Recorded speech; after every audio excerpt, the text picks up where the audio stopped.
سورج اپنی پوری آب و تاب کے ساتھ چمک رہا تھا۔ اس کی تیز چمکتی سنہری کرنیں جب سفید حویلی پر پڑتی تھی تو وہ کسی دلہن کی مانند چمک اٹھتی تھی۔ ایسا محسوس ہوتا تھا جیسے کسی دوشیزہ نے سفید لباس پر سنہری زیور پہن لیے ہوں۔ سفید حویلی میں رہنے والوں کے دل بہت بڑے تھے اور وسعت رکھتے تھے۔ یہی ہمدردانہ دل پورے گاؤں کے ماحول کو معتدل انداز میں خوشگوار قائم رکھنے میں مددگار تھے۔ حویلی کے باہر بنی طویل راہداری میں سیاہ گاڑی آ کر ایک جھٹکے سے رکی تھی۔ ڈرائیور سب سے پہلے اترا تھا اور پھر گاڑی میں سوار شخص کے لیے بھی گاڑی کے دروازے کھول دیے تھے اور ادب سے کھڑا ہو گیا تھا۔ گاڑی سے مہروز شاہ باہر نکلے تھے اور حویلی کے اندر بھاگتے ہوئے گئے۔ انہیں فوری طور پر بلایا گیا تھا۔ وہ اپنے کاروبار کے سلسلے میں ایک زمین دیکھنے گئے ہوئے تھے۔ وہ فیکٹری لگانا چاہتے تھے، چنانچہ اس مقصد کے لیے زمین کے انتخاب کے لیے وہ گاؤں سے کافی دور نکل گئے تھے۔ وہاں انہیں حویلی سے فون آیا تھا، جسے سنتے ہی وہ چند گھنٹوں میں دوبارہ اپنے گاؤں میں موجود تھے۔ انہوں نے اپنے تمام ضروری کام مؤخر کر دیے۔ فون پر انہیں بتایا گیا تھا کہ بی گل بیمار ہے اور تمہیں بہت یاد کر رہی ہیں۔ یہ خبر اس پر بجلی بن کر گری تھی اور وہ فوراً سے حویلی میں موجود تھا۔ اسے اطلاع دے دی گئی تھی کہ سب لوگ حویلی کے سب سے بڑے کمرے لال کمرے میں موجود ہیں۔ بی گل کی حالت انتہائی نازک تھی اور وہ پلنگ پر لیٹی شاید آخری سانسیں لے رہی تھی۔ انہیں دیکھ کر مہروز کے دل کو بے اختیار کچھ ہوا۔ وہ فوراً سے ان کی طرف جھکے اور ان کے دونوں ہاتھوں کو اپنے ہاتھوں میں لے کر چوما تھا۔ آپ کو کچھ نہیں ہوگا، ہم شہر کے بہترین اسپتال میں آپ کا علاج کروائیں گے، آپ کو کچھ نہیں ہو سکتا بی گل۔ وہ انتہائی جذباتی ہو رہا تھا۔ اس نے بچپن سے ہی بی گل کو اپنے گھر میں دیکھا تھا، یہاں تک کہ ان کے بال بھی اب سفید ہو چکے تھے۔ ان کی آنکھوں سے آنسو نکل کر تکیے میں جذب ہو گئے۔ وہ کچھ کہنا چاہتی تھی لیکن زبان ساتھ نہیں دے رہی تھی۔ وہ انتہائی کمزور ہو گئی تھی اور لگتا ہی نہیں تھا کہ یہ وہی بی گل ہیں جنہوں نے مہروز کے بچپن میں اس کے ساتھ دور تک ریس لگائی تھی اور جیت گئی تھی۔ اماں جان یعنی مہروز کی دادی رو پڑی تھی۔ ان سے اپنی بیٹی کی حالت دیکھی نہیں جاتی تھی، جبکہ فیروز شاہ جو کہ مہروز کے والد صاحب تھے وہ بھی بے آواز آنسو بہا رہے تھے، لیکن کوئی کچھ بھی نہیں کر سکتا تھا۔ بی گل کے برابر میں بیٹھی ان کی 14 سالہ بیٹی امرہا زاروں قطار رو رہی تھی۔ بی گل نے اس کی طرف دیکھا تھا اور اس کا ہاتھ اپنے ہاتھ میں لیا، اور پھر اگلے ہی لمحے انہوں نے مہروز کا ہاتھ اپنے ہاتھ میں لیا تھا اور پھر ان دونوں کا ہاتھ ایک دوسرے کے ہاتھ میں دے دیا۔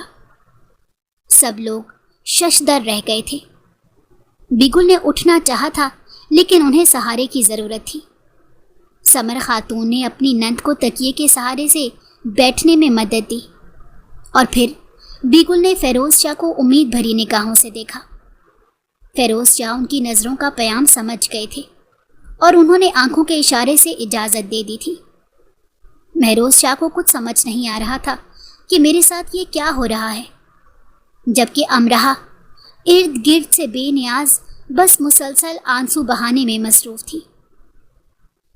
مجھے نہیں معلوم میری زندگی کتنی باقی ہے، میں بس اتنا چاہتی ہوں کہ امرہا میرے بعد اکیلی نہ رہے اور اس کے پاس ایک سہارا موجود ہو، اور یہ سہارا اسے مہروز ہی دے سکتا ہے، اور مجھے امید ہے کہ وہ مجھے منع نہیں کرے گا۔ مہروز پر یہ آواز بجلی بن کر گری تھی اور اس کے ہاتھ بھی بی گل کی گرفت میں بالکل ڈھیلے پڑ گئے تھے۔ اس نے بے اختیار پہلے فیروز شاہ کو دیکھا تھا اور پھر سمر خاتون کو دیکھا۔ یہ اس کے ساتھ کیا ہو رہا تھا؟ مانا کہ وہ بی گل کے بہت نزدیک تھا اور ان کی ان سے بچپن سے ہی بہت بنتی تھی۔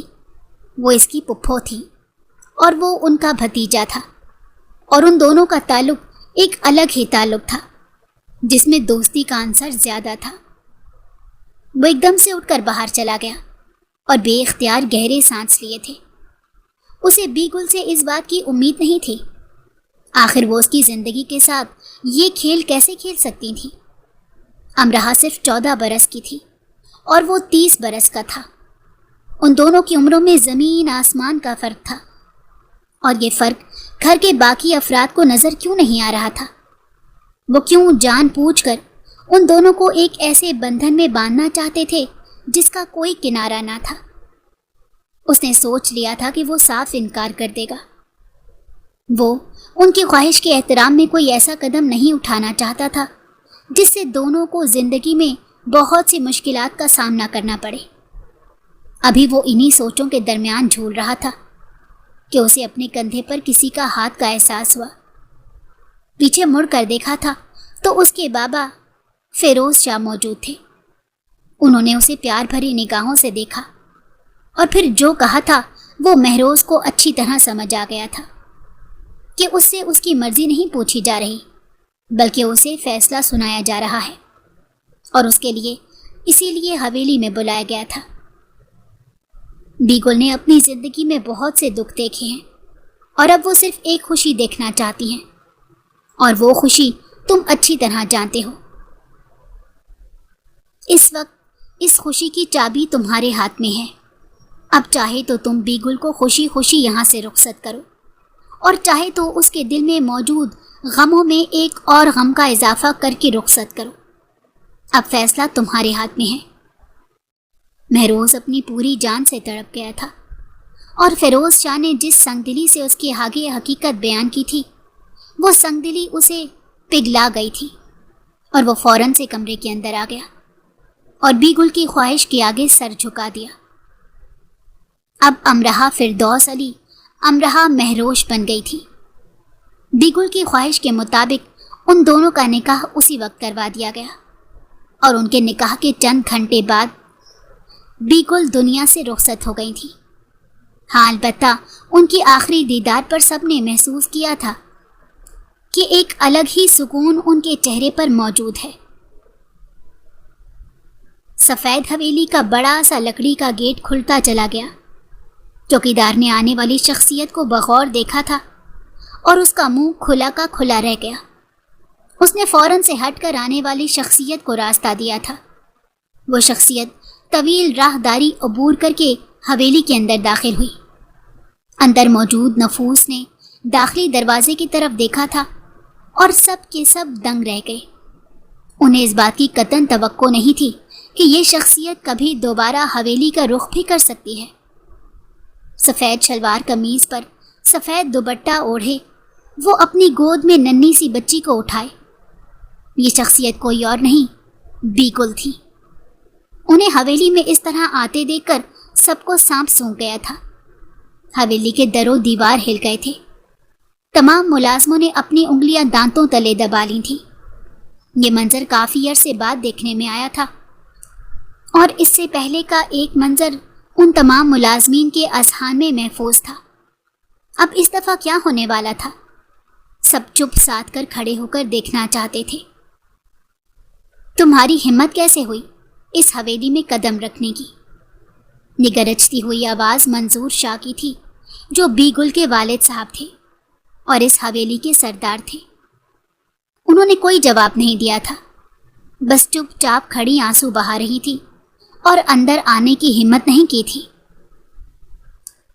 اسے کہو یہاں سے واپس چلی جائے، آئندہ کبھی یہاں کا رخ نہ کرے، نہ ہمارے غم تازہ کرے، نہ دوبارہ ان زخموں کو کرے دے جو اس نے ہمیں دیے ہیں۔ منظور شاہ نے اپنی زوجہ اسما خاتون کی طرف دیکھتے ہوئے کہا۔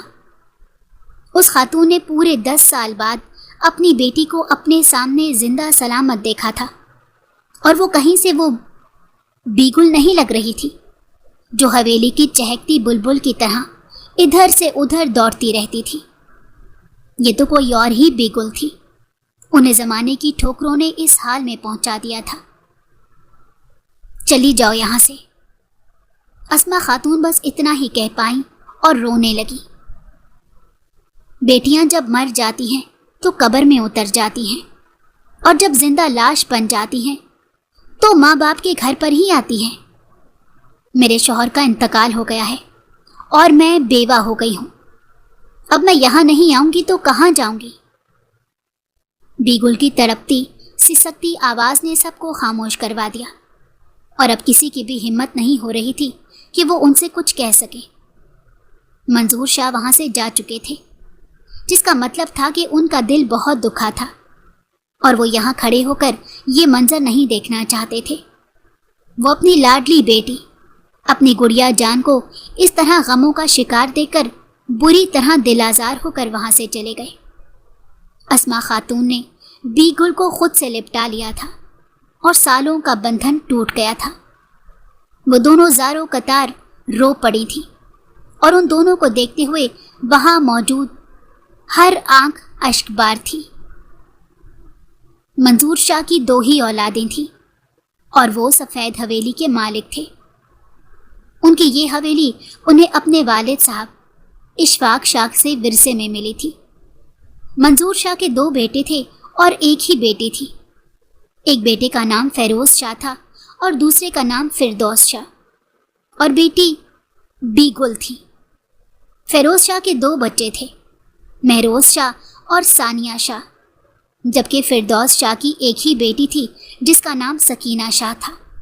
اس کی شادی ہو چکی تھی، اور وہ مہروز اور ثانیہ دونوں سے بڑی تھی۔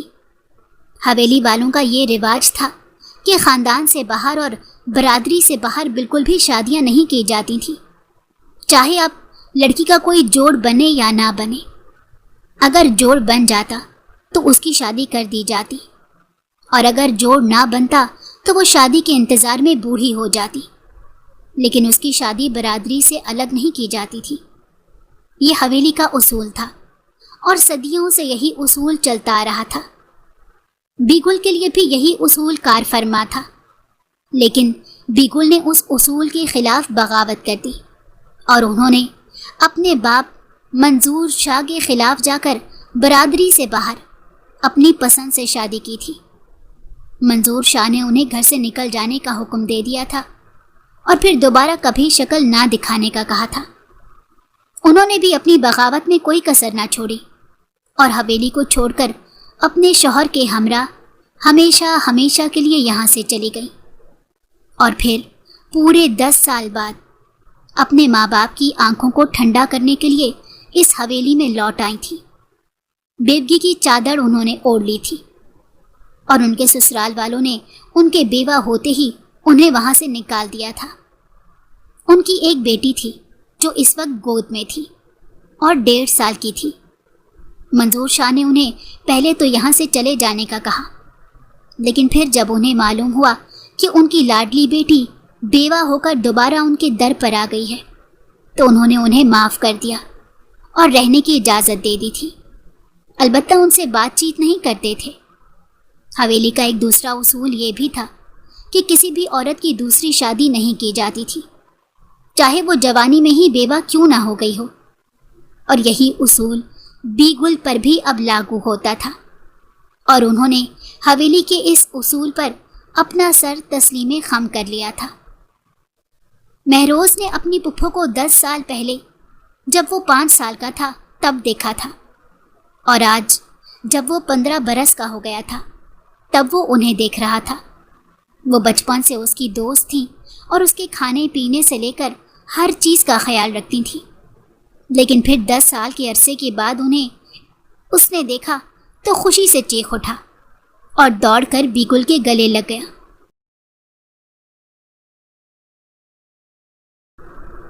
دو انمول دوستوں کا ملن دیکھ کر حویلی کے ہر فرد کے چہرے پر خوشی پھیل گئی تھی، اور حویلی کے در و دیوار جھوم اٹھے تھے۔ بیگل اس دنیا سے رخصت ہو گئی تھی، اور امراہ کو ایک چپ لگ گئی تھی۔ آج 10 دن ہو گئے تھے، لیکن وہ نارمل نہیں ہو رہی تھی۔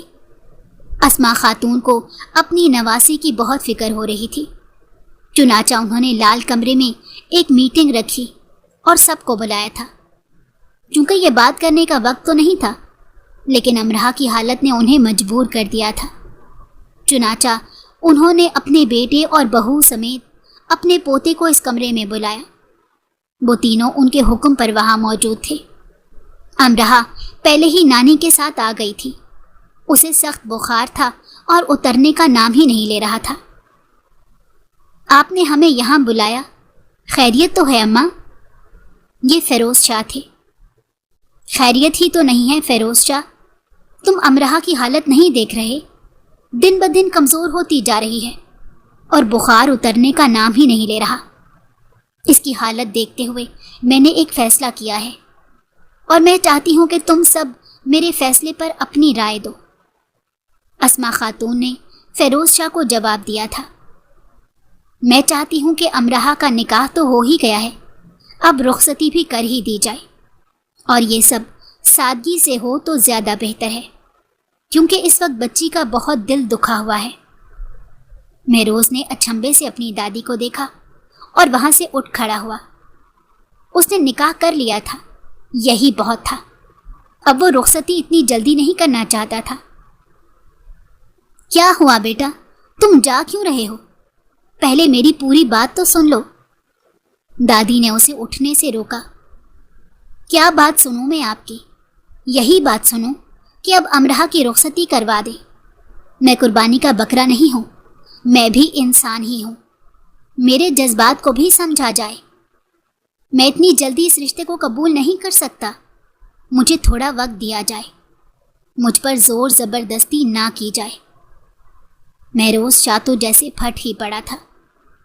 وہ یہ کہہ کر رکا نہیں تھا، دروازے کو ٹھوکر سے کھولتے ہوئے اس کمرے سے نکل گیا۔ فیروز شاہ نے بے اختیار ٹھنڈی سانس بھری تھی۔ وہ ٹھیک کہہ رہا ہے اماں، اسے کچھ وقت دینا چاہیے۔ مہروز شاہ کے غصے کو دیکھ کر دادی بھی چپ ہو گئی تھی اور امرہا کے آنسوؤں میں اور زیادہ تیزی آ گئی تھی۔ اسے اپنی یہ توہین برداشت نہیں ہو رہی تھی۔ اماں، کاش آپ یہ فیصلہ نہ کرتی، اس نے دل ہی دل میں بی گل کو مخاطب کرتے ہوئے کہا، اور لاتعداد آنسو اس کے دل پر گرے تھے۔ مہروز غصے میں بھرا ہوا اپنے کمرے میں آیا اور دھڑام سے دروازہ بند کر دیا، جس کا واضح مطلب یہ تھا کہ اب کوئی بھی اسے ڈسٹرب نہ کرے، وہ اکیلے رہنا چاہتا ہے۔ کمرے میں آتے ہی اس نے ہر چیز تہس نہس کرنا شروع کر دی تھی، یہاں تک کہ اس کا غصہ ابھی ٹھنڈا نہیں ہوا تھا اور وہ گرنے کے انداز میں پلنگ پر بیٹھ گیا تھا۔ اس نے اپنے دونوں ہاتھوں سے اپنے سر کے بال مٹھیوں میں جکڑے اور بے اختیار چیخا۔ اس کی چیخ پورے کمرے کو ہلا گئی تھی۔ اسی اثنا میں اس کا موبائل بجا اور اس نے نم آنکھوں سے موبائل کی اسکرین پر دیکھا۔ وہ یہ کال اب نہیں لینا چاہتا تھا، اب کوئی فائدہ بھی نہیں تھا۔ مہروز شاہ نے اعلیٰ تعلیم لندن سے حاصل کی تھی اور پھر یہاں چلا آیا تھا اور یہاں ایک کاروبار شروع کرنا چاہتا تھا۔ اس مقصد کے لیے ہی وہ خاص پاکستان آیا تھا، لیکن اب اسے شادی کے بندھن میں زبردستی باندھ دیا گیا۔ وہ ایک خود پسند شخصیت کا مالک تھا۔ اس کی اپنی ایک الگ ہی دنیا تھی جس کے اندر کوئی جھانک کر نہیں دیکھ سکتا تھا۔ اس نے کسی کو یہ اجازت دی ہی نہیں تھی۔ تمام لوگ اسے گھمنڈی اور بدتمیز کہتے تھے، جبکہ وہ خود کو صاف گو کہتا تھا، جو سب کو بدتمیزی لگتا تھا۔ وہ لگی پٹی رکھے بغیر بات کرنے کا عادی تھا۔ دوسرے لفظوں میں اس کی اپنی چھوٹی بہن اسے مہروز روبوٹ کہتی تھی، جس پر وہ مسکرا دیتا تھا۔ وہ جذبات سے عاری شخص تھا جو صرف پڑھنا اور کاروبار کرنا جانتا تھا۔ لفظ محبت سے اس کا دور دور تک کوئی واسطہ نہیں تھا۔ یہی وجہ تھی کہ دادی کا فیصلہ اسے ناگوار گزرا اور اس نے اپنا شدید رد عمل ظاہر کیا، یہ جانے بغیر کہ امرہا کے دل پر کیا گزر رہی ہوگی۔ اسے یہ سوچ چھو کر بھی نہیں گزری تھی کہ ایک زخمی دل کو وہ بری طرح توڑ چکا تھا۔ حالانکہ اس کے کام میں اس کی رضامندی شامل تھی۔ تبھی نکاح ہوا تھا، لیکن وہ اس طرح ظاہر کر رہا تھا جیسے گن پوائنٹ پر اسے نکاح کروایا گیا تھا۔ کم از کم امرہا کا تو یہی محسوس ہوا تھا۔ جب سب لوگ دادی کے کمرے سے چلے گئے تو اس نے اپنی نانی کے سامنے ہاتھ جوڑ دیے اور کہا تھا کہ دوبارہ وہ مہروز کے سامنے ایسی بات نہ کریں کیونکہ اس سے اپنی توہین مزید برداشت نہیں ہوگی۔ یہ کہہ کر روتے ہوئے اپنے کمرے میں چلی آئی اور ایک بار پھر سے بی گل کی یاد اس پر شدت سے حملہ آور ہوئی تھی۔ اس کے ذہن میں بار بار اس کے ماموں فیروز شاہ کا جملہ گونج رہا تھا کہ اماں اسے اتنا مجبور مت کیا جائے کہ وہ کوئی انتہائی قدم اٹھانے پر مجبور ہو جائے اور امرہا کے لیے زندگی بھر کا داغ لگ جائے۔ اور اس وقت امرہا کو لگا تھا کہ وہ کھلونا ہے جو شاہ حویلی کے خاندان کے ہاتھوں لگ گیا تھا اور وہ لوگ اس سے کھیل رہے تھے۔ ثانیہ، ذرا مجھے ایک کپ چائے تو بنا دو پلیز، سر میں بہت درد ہو رہا ہے۔ وہ بے دھیانی میں کچن میں آیا تھا اور بغیر سامنے دیکھے اس نے حکم صادر کر دیا۔ امرہا نے بغیر اسے جتائے اور احساس دلائے کہ وہ ثانیہ نہیں امرہا ہے، چائے کے لیے ساس پین چولہے پر رکھ دیا تھا اور پتی نکالنے لگی تھی کہ مہروز کی نظر اس پر پڑی اور اس نے دیکھا تھا کہ وہ اس کے لیے چائے بنا رہی ہے۔ اس کے ماتھے پر تیوری چڑھی تھی اور بلوں میں اضافہ ہوا تھا۔ رہنے دو، مت بنانا، یہ کہہ کر وہ کچن سے نکل گیا۔ لیکن امرہا نے چونکہ پانی میں پتی ڈال دی تھی، اس نے سوچا تھا کہ وہ چائے بنا کر ملازمہ کے ہاتھوں اس کے کمرے میں بھجوا دے گی۔ اب اس نے ایسا ہی کیا تھا۔ ابھی ملازمہ کو گئے 5 منٹ ہوئے تھے کہ وہ بھاگتی ہوئی آئی اور کہا تھا کہ مہروز اسے کمرے میں بلا رہا ہے۔ اسے بے پناہ حیرت ہوئی تھی اور ساتھ ہی ساتھ ڈر بھی محسوس ہوا تھا۔ اس کی شخصیت ہی ایسی تھی کہ خود بخود ڈر محسوس ہوتا تھا۔ وہ پہلی بار ایک الگ حیثیت سے اس کے کمرے میں جا رہی تھی، اسی لیے ڈر لگنا فطری بات تھی۔ جب میں نے تمہیں منع کیا تھا، تم نے چائے کیوں بھجوائی؟ کیا ایک بات سمجھ میں نہیں آتی؟ امرہا نے جیسے ہی کمرے میں قدم رکھا تھا تو مہروز کی آواز اس کے کانوں سے ٹکرائی۔ جی، آپ نے مجھے پہلے بولا تھا تو میں نے چائے چڑھا دی تھی، امرہا نے ڈرتے ڈرتے اسے جواب دیا۔ ایک بات کان کھول کر سن لو، تم کیا سمجھتی ہو کہ تم یہ تمام حربے آزما کر میرے دل میں جگہ بنا لو گی؟ تو تم جان لو کہ میرے دل میں آج تک کوئی جگہ نہیں بنا سکا تو امرہا کیا چیز ہے۔ اب ایک کام کرو، یہ ٹرے لے جاؤ اور خود ہی اس چائے کو پیو، انتہائی بدمزہ چائے بناتی ہو۔ امرہا کو شدید سبکی کا احساس ہوا۔ اس نے لرزتے ہوئے ہاتھوں سے ٹرے اٹھائی۔ مہروز نے اس کے ہاتھوں کا لرزنا بغور دیکھا تھا، لیکن پھر بھی اس کا دل نرم نہیں ہو سکا۔ وہ تیزی سے باہر نکل گئی تھی۔ اسٹوپڈ، وہ بڑبڑایا تھا۔ اسکرین پر ابھرتا میسج دیکھ کر مہروز کو بے پناہ غصہ آیا اور وہ سیدھا فیروز شاہ کے کمرے میں آیا تھا اور ان کے سامنے موبائل کی اسکرین لہرائی تھی۔ آپ نے میرے ٹکٹ کینسل کیوں کروائے ہیں؟ آپ کیا چاہتے ہیں کہ میں اپنے کیریئر بھی داؤ پر لگا دوں؟ مہروز نے لندن جانے کے لیے فلائٹ بک کروائی تھی اور اسے آخری لمحے پتہ چلا تھا کہ اس کی فلائٹ کینسل ہو گئی ہے۔ چنانچہ وہ سیدھا فیروز شاہ کے پاس آیا اور جان گیا تھا کہ انہوں نے ہی یہ کروایا ہے، لیکن وجہ اسے سمجھ نہیں آ سکی۔ پہلے کی بات اور تھی، اب کی بات اور ہے۔ پہلے تم غیر شادی شدہ تھے، اب تم شادی شدہ ہو، اور میں اس بات کی تمہیں اجازت نہیں دے سکتا کہ تم اپنی بیوی کو یہاں اکیلا چھوڑ کر وہاں لندن چلے جاؤ۔ فار گاڈ سیک، میرے پورے کیریئر کا سوال ہے۔ آپ مجھے اس نام نہاد شادی کی وجہ سے روک رہے ہیں جس کی کوئی حقیقت نہیں۔ مہروز کے غصے کی کوئی انتہا نہیں تھی۔ بالکل، تم اپنا کیریئر یہاں پر بھی بنا سکتے ہو، اب کوئی فضول بحث مت کرو، یہ میرا حکم ہے اور تمہیں ماننا پڑے گا۔ فیروز شاہ کے 2 ٹوک لہجے نے مہروز کو خاموش کروا دیا تھا اور وہ جلتا بھونتا اپنے کمرے میں دوبارہ آ گیا۔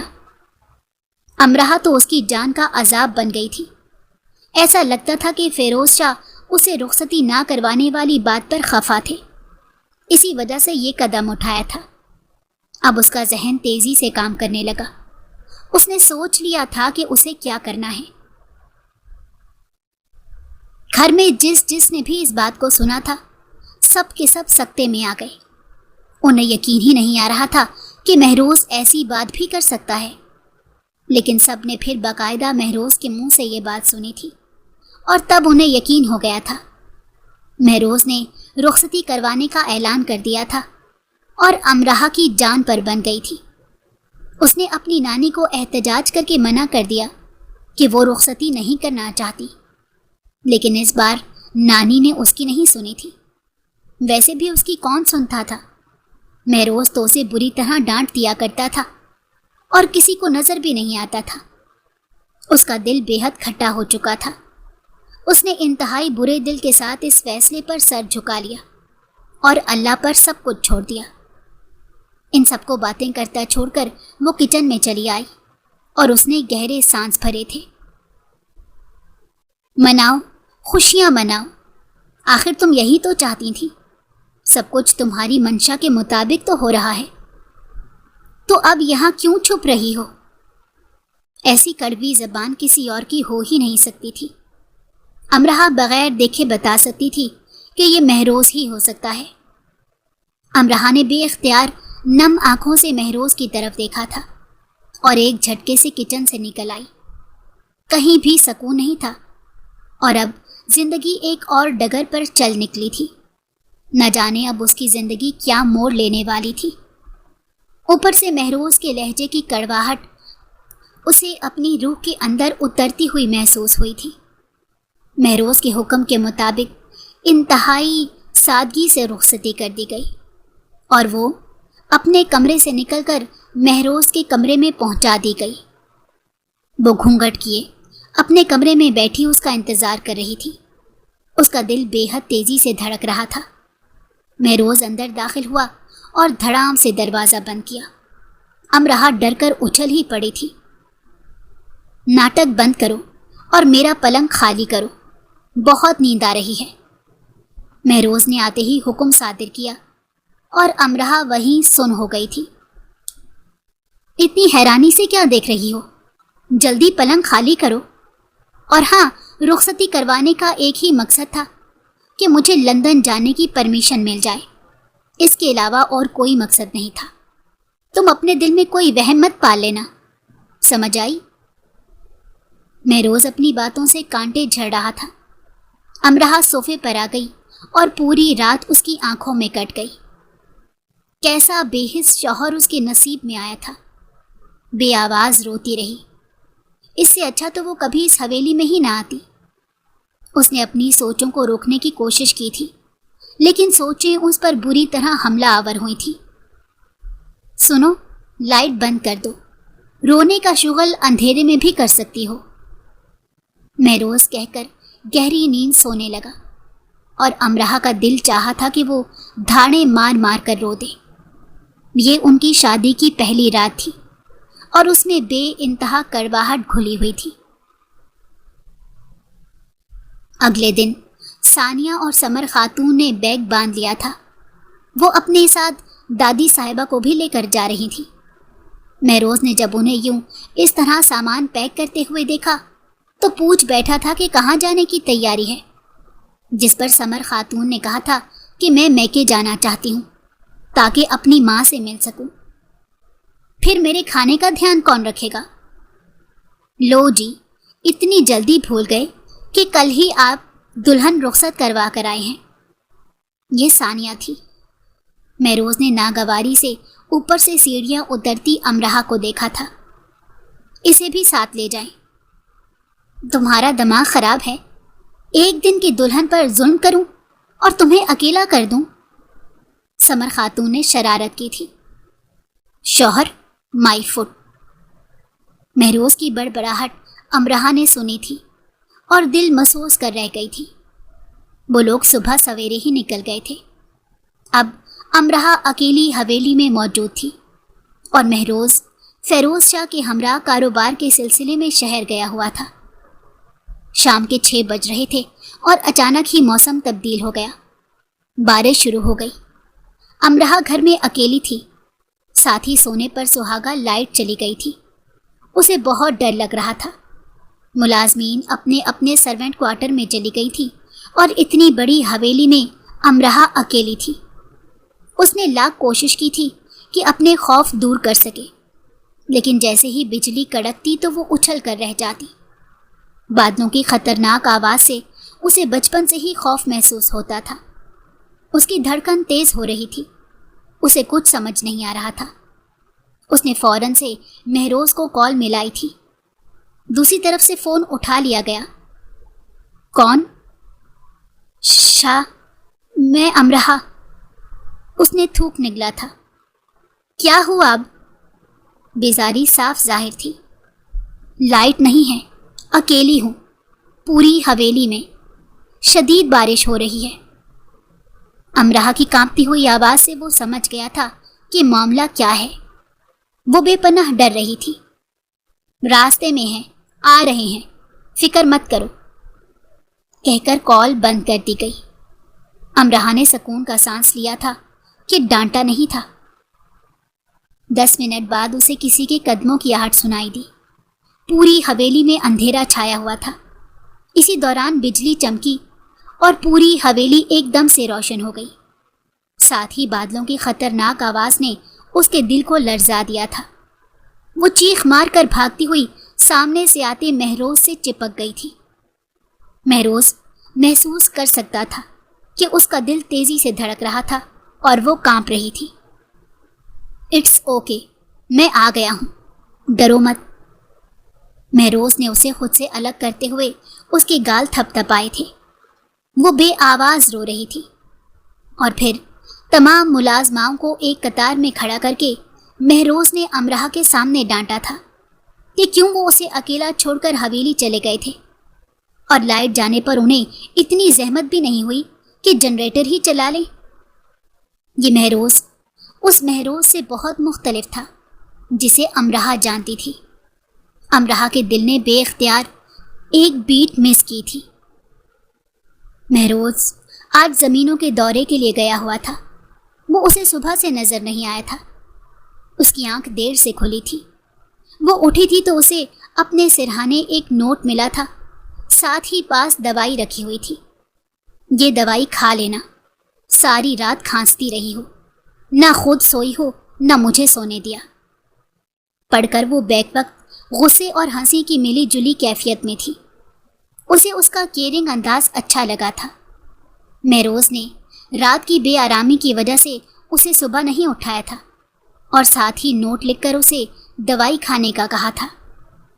چند لمحے امرہا اس نوٹ کو ہاتھ میں تھامے پڑھتی رہی، پھر مسکرا کر اس نے دوائی کھا لی اور تیار ہونے چل دی۔ اسے اپنے دل کی کیفیت بدلی بدلی سی محسوس ہوئی تھی۔ صبح سے شام اور پھر رات ہو گئی، مہروز نہیں آیا تھا۔ اسے اب بہت فکر ہو رہی تھی۔ اس نے لاتعداد بار کالز کی تھی، لیکن سب بے سود تھا۔ ابھی تھوڑی ہی دیر گزری تھی کہ مہروز آیا، لیکن 2 لوگوں کے سہارے سے۔ وہ گنگ سی بھاگ کر آگے بڑھی تھی۔ وہاں زمینوں کے تنازع پر مہروز کو زد و کوب کیا گیا، اور اسے ہاتھ میں ایک طرف گولی بھی لگی تھی۔ فیروز شاہ بھی ساتھ تھے۔ مہروز اس وقت دوائیوں کے زیر اثر تھا۔ اسے پلنگ پر لٹا دیا گیا۔ امرہا باقاعدہ رو پڑی تھی۔ فیروز شاہ نے اسے بتایا تھا کہ اسے 3 دن مسلسل دوائی دینی ہے اور بستر سے نہیں اٹھنے دینا۔ ایک پرچہ تھمایا تھا جس میں ساری دواؤں کی تفصیلات موجود تھی، اور کہا تھا کہ فون کر کے گھر کی خواتین کو مت بتانا، وہ لوگ پریشان ہو جائیں گی۔ چوٹ تو لگی ہے لیکن ٹھیک ہو جائے گی۔ مہروز گہری نیند سو رہا تھا۔ اس نے اس کا ماتھا چھوا، سر انتہائی گرم تھا، یعنی اسے بخار ہو رہا تھا۔ وہ فوراً سے اٹھی اور اسے پٹیاں کر رہی تھی۔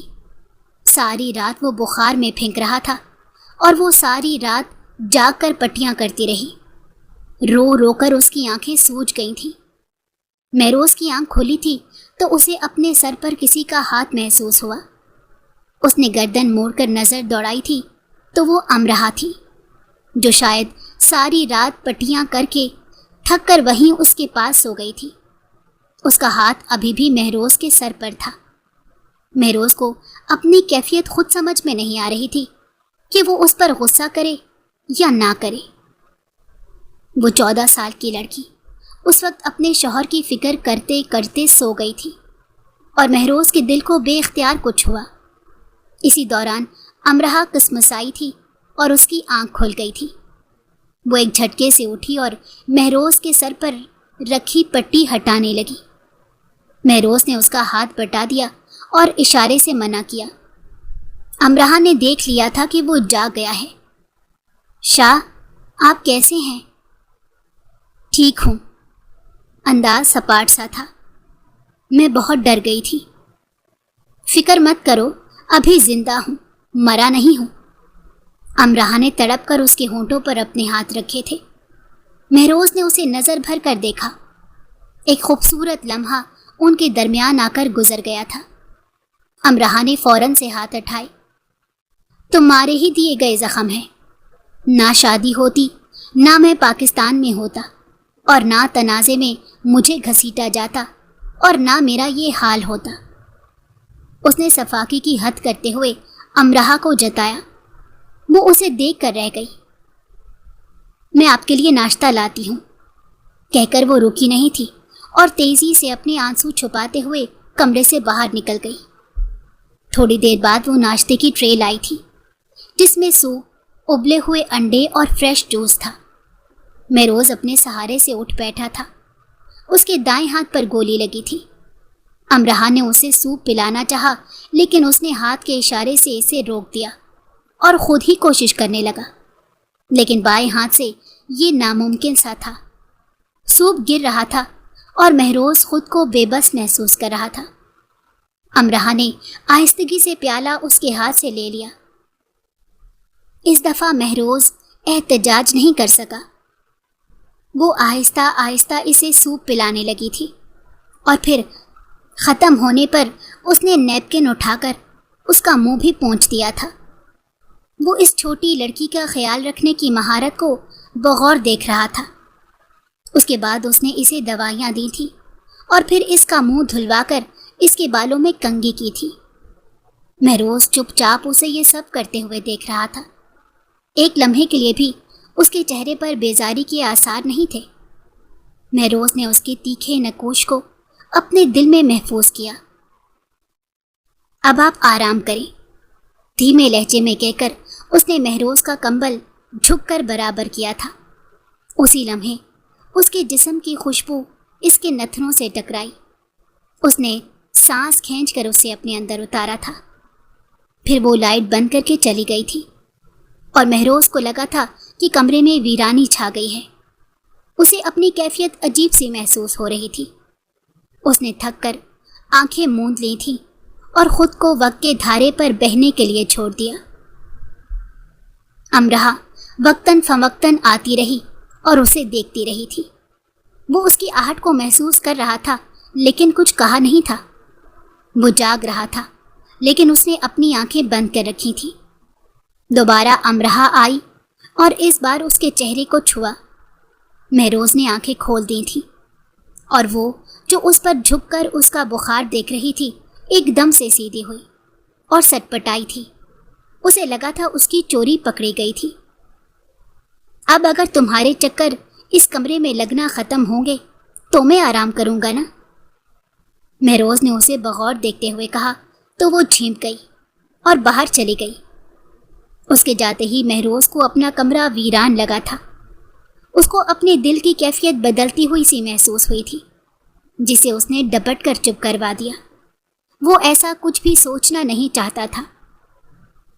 رات گہری ہو چکی تھی۔ اسے پیاس محسوس ہوئی۔ اس نے پانی مانگا اور امرہا جب تک اسے پانی بھر کر دیتی وہ کسمسا کر دوبارہ سو گیا۔ اس کی آنکھ دوبارہ فجر کے وقت کھلی تھی اور وہ یہ دیکھ کر حیران رہ گیا کہ امرہا وہیں پانی کا گلاس تھامے اس کے پاس اس کے قدموں میں ہی اس کے اٹھنے کا انتظار کرتے کرتے سو گئی تھی۔ اس کے بال اس کے چہرے پر گر رہے تھے۔ کمرے کی مدھم روشنی اس کے چہرے اور جسم کے خد و خال نمایاں کر رہی تھی۔ اس نے آہستگی سے اٹھ کر اس کے بال چہرے سے ہٹائے۔ وہ بلا شبہ بہت خوبصورت تھی، مہروز نے اعتراف کیا اور اس کے ہاتھ میں پکڑا پانی کا گلاس لے کر پی لیا۔ اس کی آنکھ کھل گئی تھی اور اس نے مہروز کی خود پر پرسوچ نگاہیں محسوس کی تھی۔ وہ ہڑبڑا کر اٹھ بیٹھی تھی۔ آپ کو کچھ چاہیے؟ اس نے وہاں سے اٹھتے ہوئے کہا۔ مہروز کی نظروں کا ارتکاز ٹوٹا تھا اور وہ سیدھا ہو بیٹھا۔ اس کے منع کرنے پر وہ کمرے سے جانے لگی تھی کہ مہروز کی آواز آئی تھی۔ آرام کر لینا تم بھی، اس نے بے حد نرمی سے کہا۔ امرہا نے مسکرا کر سر اس بات میں ہلا دیا۔ 3 دن بعد امرہا کے بے پناہ دھیان رکھنے پر وہ جلد صحت یاب ہوا، اور دل ہی دل میں اس چھوٹی سی لڑکی کا جو اس کی بیوی تھی شکر گزار تھا۔ اس نے اسے سمر خاتون کی کمی محسوس نہیں ہونے دی تھی، اور ان 3 دنوں میں اس کی خدمت میں بالکل جت گئی تھی۔ مہروز نے دل ہی دل میں اعتراف کیا تھا کہ وہ بہت خدمت گزار تھی، جس نے اپنے آرام کی پرواہ نہ کرتے ہوئے اسے 3 دن تک مسلسل آرام پہنچایا تھا۔ مہروز کے دل کی حالت بدلی ہوئی تھی۔ آج ثانیہ اور سمر خاتون کی دادی کے ہمراہ واپسی تھی۔ وہ چھت پر کھڑی ہو کر ان کا انتظار کر رہی تھی۔ سیاہ بادل چھائے ہوئے تھے، موسم بہت خوشگوار تھا۔ اس نے ہوا کے دوش پر اپنا دوپٹہ لہرایا اور اسی لمحے بارش شروع ہو گئی۔ وہ بارش کی دیوانی تھی۔ وہ بے خبر بارش میں بھیگ رہی تھی۔ مہروز نے اپنے کمرے کی کھڑکی سے یہ دل فریب منظر دیکھا۔ وہ لڑکی چند مہینے سے اس کے نکاح میں تھی، یہاں تک کہ رخصتی بھی زبردستی کروا لی تھی۔ یہ زبردستی کی شادی تھی۔ وہ اسے دیکھنے تک کا خواہاں بھی نہیں تھا، لیکن آج بارش میں بھیگتے وجود کو دیکھ کر اس کا دل اس کی جانب کھینچا اور وہ اسے خود میں سمیٹ لینا چاہتا تھا۔ وہ اس کی بیوی تھی اور وہ اس پر پورا حق رکھتا تھا۔ اسی لمحے اس نے چھت سے جھانک کر نیچے دیکھا اور خوشی سے چلائی۔ اس کی سہیلی آ گئی تھی۔ وہ چھت سے نیچے جانے لگی تھی کہ مہروز اپنے کمرے سے باہر آیا اور حویلی کے نچلے حصے کی طرف بھاگتی امرہا کو پورے حق سے کمر میں ہاتھ ڈال کر اپنی جانب کھینچا۔ وہ اچانک اس افتاد پر گھبرائی۔ مہروز نے اسے خود کے اور قریب کیا تھا۔ وہ اس وقت اس کی باہوں کی قید میں تھی۔ اس کا زور زور سے دھڑکتا دل، اس کی بے ترتیب ہوتی سانسیں مہروز کو پاگل کر رہی تھی۔ اس کے گیلے بالوں سے آتی خوشبو کو مہروز نے سانس بھر کر اپنے اندر کھینچا تھا۔ اس نے اسے تقریباً خود میں سمیٹ لیا تھا۔ ان دونوں کے درمیان اب بالکل بھی فاصلہ نہیں تھا۔ وہ یک جان 2 قالب نظر آ رہے تھے۔ امرہا کی لرزتی پلکیں جھک گئی تھیں۔ مہروز نے اس کی پیشانی پر اپنی محبت کی مہر ثبت کی۔ امرہا نے آنکھیں موند لی اور اسی لمحے کی دل فریبی کو اپنے اندر اتارا۔ مہروز کی گستاخیاں بڑھ رہی تھیں۔ امرہا نے خود کو آزاد کروانا چاہا تھا، لیکن وہ کسی طور پر راضی نہیں تھا۔ شاہ پلیز چھوڑ دیں، کوئی آ جائے گا۔ امرہا نے اس کے کان کے پاس سرگوشی کی تھی۔ آنے دو، دیکھنے دو، میری حق حلال کی بیوی ہو۔ اس نے اسے بیوی کا درجہ دیا تھا۔ اسے بڑی بات اور کیا ہو سکتی تھی؟ اس نے بے خود ہوتے ہوئے کہا تھا۔ امرہا کی سانسیں اتھل پھتل ہو رہی تھیں۔ وہ بری طرح اس کی گرفت میں پھنس چکی تھی۔ مہروز، امرہا، پاس سے آتی آواز نے بھی مہروز پر کوئی فرق نہیں ڈالا تھا۔ وہ اسی طرح اسے اپنی باہوں میں قید کیے ہوئے تھا۔ ثانیہ، ممانی جان۔ امرہا کے کہنے پر اس نے فوراً اپنی گرفت ڈھیلی کی تھی۔ اگلے ہی لمحے امرہا آزاد تھی۔ مہروز نے ادھر ادھر دیکھا اور پھر امرہا کی شرارت بھری ہنسی پر وہ سمجھ گیا تھا کہ امرہا نے ناٹک کیا ہے۔ ہنستی رہا کرو، ہنستی اچھی لگتی ہو۔ مہروز کے اعتراف پر وہ شرما گئی تھی۔ اس نے اس کے چہرے پر آئے گیلے بالوں کو کان کے پیچھے کرتے ہوئے بے خود بھری کیفیت میں کہا تھا، میں ابھی آتی ہوں۔ امرہا اسے نظریں نہیں ملا پا رہی تھی اور مہروز اس کی حالت سے محظوظ ہوتا ہوا ہنس دیا۔ اس نے پہلی بار اس کے چہرے پر اس قدر مسکراہٹ دیکھی تھی اور اس کے دائمی ہونے کی دعا کی تھی۔ نکاح کی طاقت نے مہروز جیسے پتھر دل انسان کو بھی محبت کرنے پر مجبور کر دیا تھا۔ بادلوں نے ان دونوں کا ملن دیکھا، وہ بے اختیار مسکرا دیے تھے۔